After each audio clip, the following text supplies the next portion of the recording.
In the last 3 years, democracy in West Africa is taking a serious decline as the military have successfully toppled about 4 elected governments in the region. Mali, Burkina Faso, Guinea, and now Niger are currently under military juntas.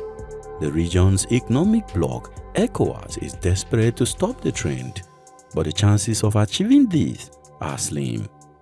In this edition on Hispu Media, we take a deep dive into the military coup in Niger.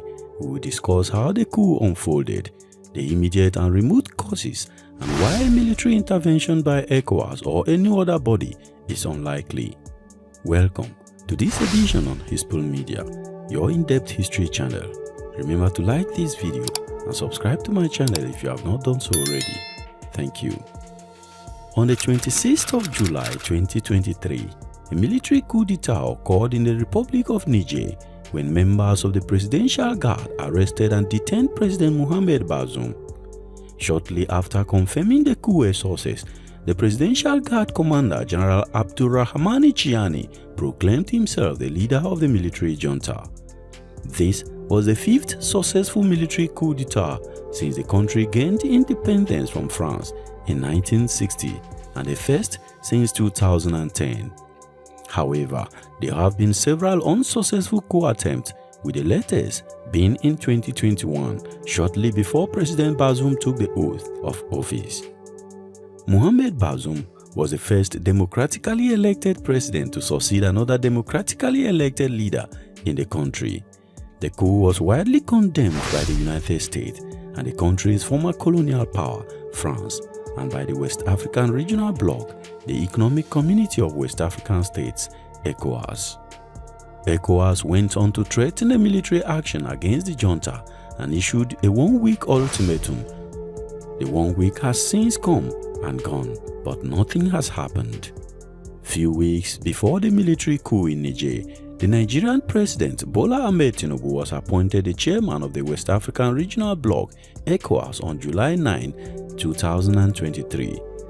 Tinubu used the occasion to threaten that military coups will no longer be allowed in the region. But the latest development presented an opportunity for ECOWAS to demonstrate that it is not a toothless barking dog, but Bola Ahmed Tinubu, who is the chairman of the body, has tried to rally leaders to action. So, how did the coup happen? In line with our tradition on this channel, we will try to narrate how the coup unfolded on the D-Day.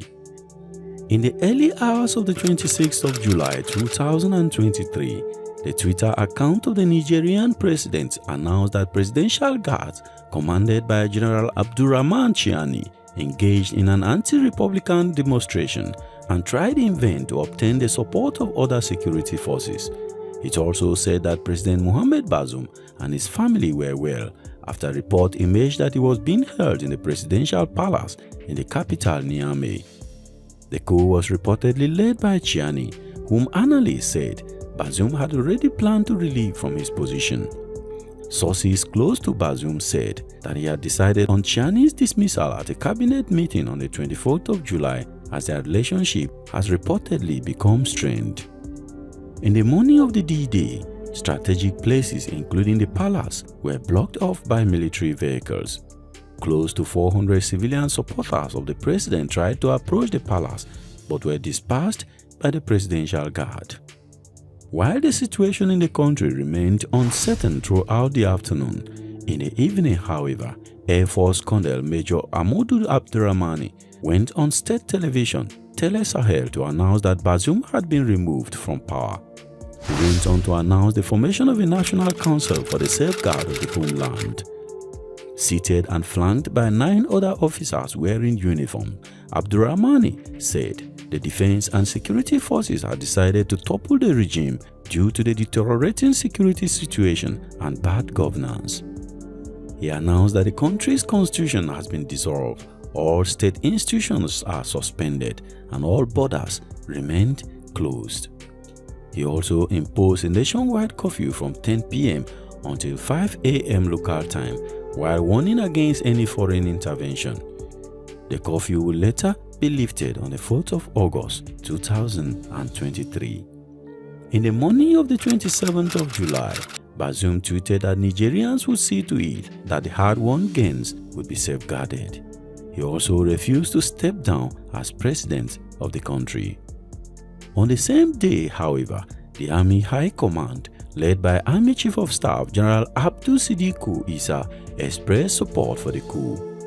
On the 28th of July, General Abdurrahman Chiani proclaimed himself as the president of the National Council for the Safeguard of the Homeland. So, what were the causes of the coup?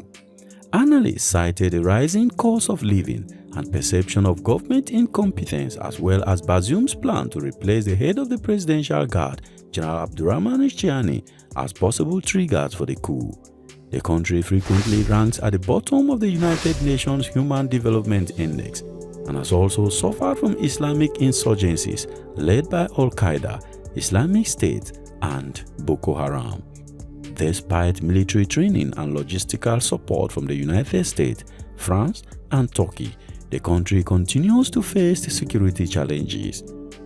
Frequent attacks by different insurgent groups have resulted in thousands of deaths and displacements in the last decade. Also, the large number of foreign military bases and troops in the country has not been well received by the military. They believe this situation undermines them. For instance, in 2019, the United States opened a drone base in Niger despite protests from the locals. And in 2022, France and other European allies withdrew their forces from neighboring Mali, but Bazoum was quick to invite them to Niger. Analysts believe the failure of regional organizations such as ECOWAS and the African Union to take a decisive position against military coups in Guinea, Burkina Faso, and Mali emboldened the Nigerian military. The coup leader, Abdurrahman Chiani, stated that the military overthrew Bazoum due to rising insecurity in regards to jihadism. While the regional bloc ECOWAS continued to threaten a military action against the junta, it appears unlikely though that a military action is the way forward. ECOWAS has threatened to use force to reinstate the deposed President Mohamed Bazoum if the coup plotters refuse to do so within 7 days. But the 7 days has come and gone without any action. But their fellow coup plotters in Burkina Faso and Mali have warned against the use of force and pledged their solidarity with the junta in Niger. The leaders of Nigeria's northern states that borders Niger and the Nigerian parliament have rejected any military intervention in the country. Niger is one of the largest countries in the Sahel and plays a vital role in the fight against jihadism in the region. Analysts have warned that any military intervention in Niger would have catastrophic consequences for the entire region and the fight against terrorism and insurgency in the region. In the show of solidarity for the junta, thousands of civilians have been staging protests around the capital Niamey, pledging to enlist in the army to fight against military intervention in their country. The size of the protests continue to increase daily as more people join in solidarity with the junta. Anti-France sentiments also increase in the country. The only wise option for ECOWAS, in my view, is to negotiate a peaceful transition of power within a feasible time frame. So, what do you think about the coup in Niger?